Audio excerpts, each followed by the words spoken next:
আসসালামু আলাইকুম সবাইকে। ছোটবেলায় একটা কবিতা পড়ছিলাম যে আমরা যদি না জাগি মা কেমনে সকাল হবে। অনেকেই পড়ছেন, যারা আমাদের সময় বড় হয়েছেন তারা অনেকেই পড়ছেন যে আমরা যদি না জাগি মা কেমনে সকাল হবে।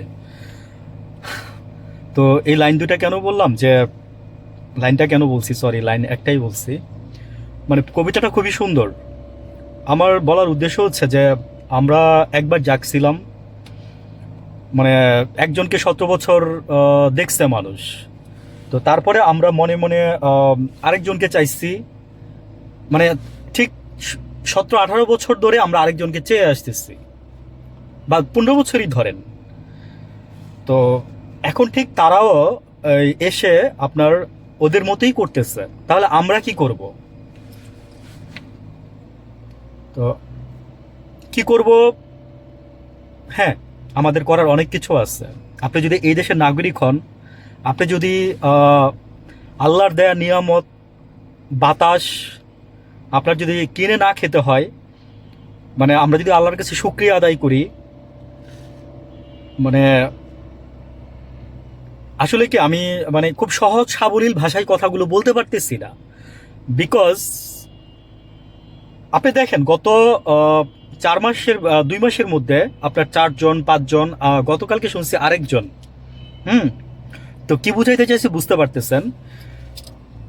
আমাদের যে এই যে আমি বলতে পারতেছি না, এই যে আমি বলতে পারতেছি না, কেন পারতেছি না? মানে আমার মনে অনেক কথা জমা আছে, বা আমি মানে অনেক কিছু আপনাদের সাথে শেয়ার করতে চাই। একটা সময় ছিল, তো আমরা ভাবছিলাম যে জামাত যদি ক্ষমতায় আসে, জামাতকে নিয়ে আমরা অনেক সমালোচনা করব। স্বাভাবিক, সরকারে যে থাকবে সে পুরোপুরি 90, মানে আমি বলবো যে 90% কাজও সে আপনার, আমি বলবো যে সাকসেস হবে না। 90% কাজও সে সাকসেস হবে না। এই যে নেপালের প্রধানমন্ত্রী তো হয়েছে, আমি সে ব্যাপারে বলছি।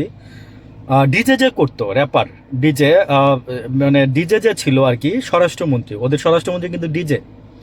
তো সে আপনার মানে কি একটা ব্লেম আসছে তার নামে, যে সে কোনো জায়গা থেকে টাকা নিচ্ছে বা কিছু একটা, মানে সত্যি না। জেনজির অনুরোধে সে আপনার তাকে আপনার বসানো হয়েছিল, সে ড্রামার ছিল মেবি, না সে তো ডিজে ছিল আমি বলছি। আর ওই ইয়া ছিল র্যাপার, যে প্রধানমন্ত্রী আর কি নেপালের। তো সে নিজেই আপনার তার তদন্ত চলতেছে, প্রমাণ এখনো হয় নাই। সে নিজেই রিজাইন দিয়ে দিচ্ছে, সে বলছে তদন্ত শেষ হোক।